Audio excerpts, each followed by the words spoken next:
Ladies and gentlemen, Officer Caleb Rainey.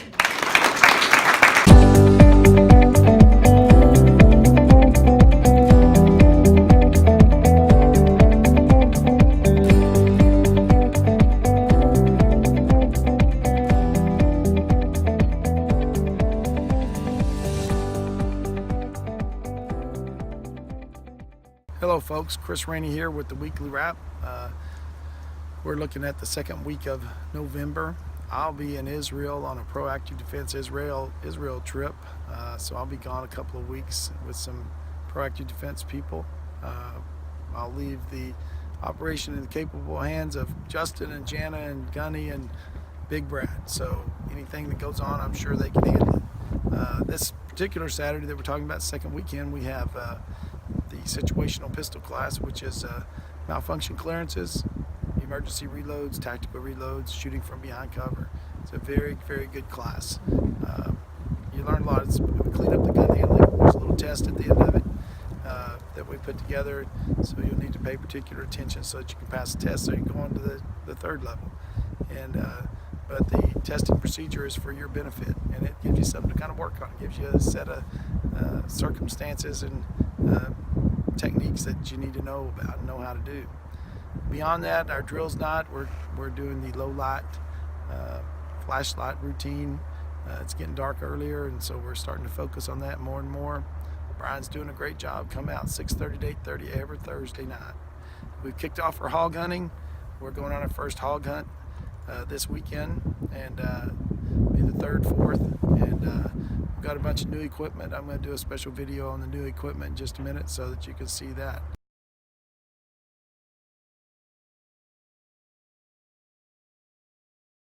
Okay, Chris Rainey here with our bullet points, and we're talking about the Steyr Scout rifle. We've invested in hog hunting equipment, specifically nighttime hog hunting equipment, and we've got a sizable investment for a small business to have opted for. I decided on the Scout rifle concept because of its forward-mounted optic operation or ability. I really like that. It lets us keep both eyes open. For the thermal sight, it's a thermal. It registers heat signatures. We opted for the SIG Echo, and it's not the most expensive thermal sight. It's not the cheapest thermal sight, but it's one we used. And the way this setup is with the big prism, it's a lot like an EOTech that everybody's familiar with. We can be looking over the shoulder of the client while they're shooting, and we can look at the picture that's in the thermal, and we can tell whether we have a non-shooting animal, such as a cow, or something like that. We can tell what the animal is based on the thermal signature. So the thing I like about the Scout is, especially the Steyr Scout, above all the Scout rifles, I've got a Ruger Scout, and I've messed with the Savage Scout, all very good rifles. But I like the Steyr Scout, and I like the bolt action system on it. I just like the smoothness of it. I love the safety system. It's got a couple of different safeties. To take it off safety, you have to depress this little button, and you know, it'll set up for a normal scope, so I can do the normal scope routine if I want to. But another thing that it has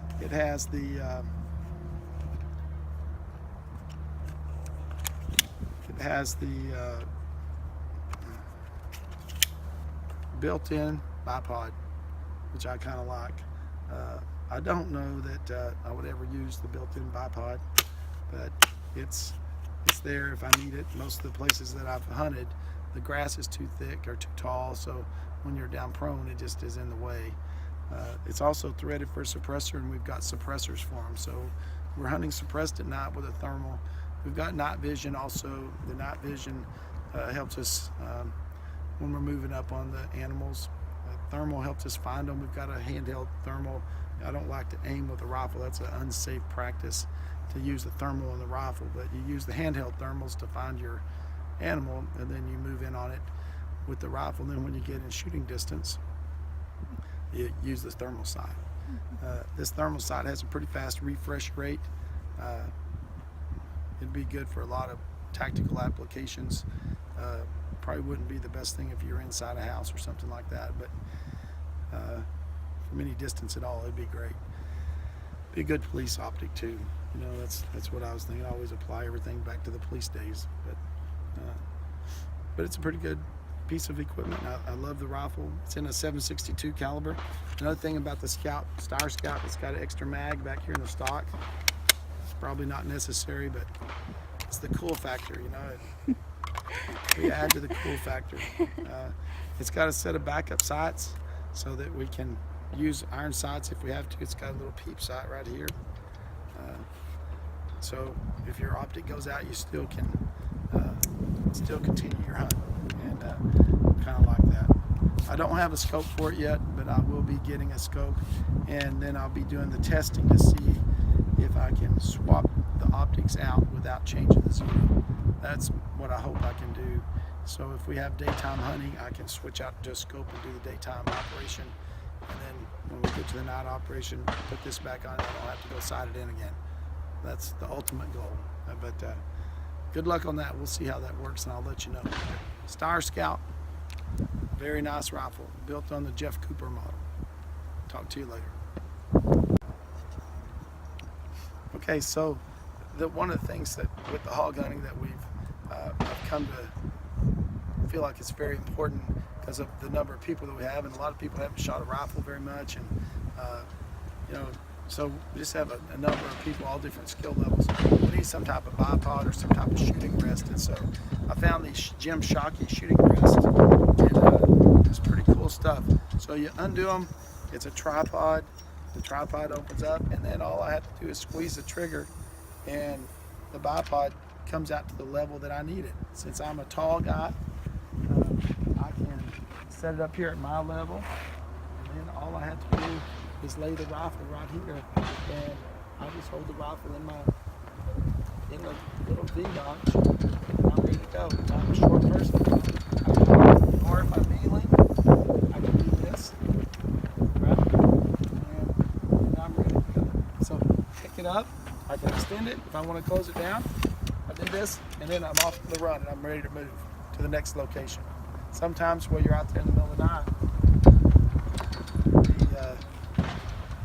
the animals dictate what you do, and so you have to be able to move quickly. This allows us to move quickly and allows me to adjust for uneven terrain. I can extend these out different lengths, and you know, I can set it at a different length and, you know, still be stable. If I'm on an incline or uphill, I can set it up for a camera bipod. This will come off and have a little camera system. If I'm just looking at different things, sometimes we sit there and we watch them for a while to decide which one we want to go get, or if any of them.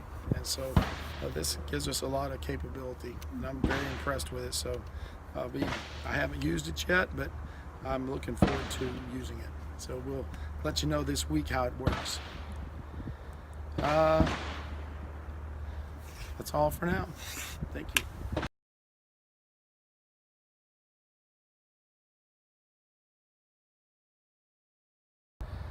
Beyond that, I'll try to send a picture of Israel, or if I see something unique, I'll send it back and we'll put it in the weekly wrap and let everybody know. Maybe post it on Facebook, although I'm not a big Facebook poster.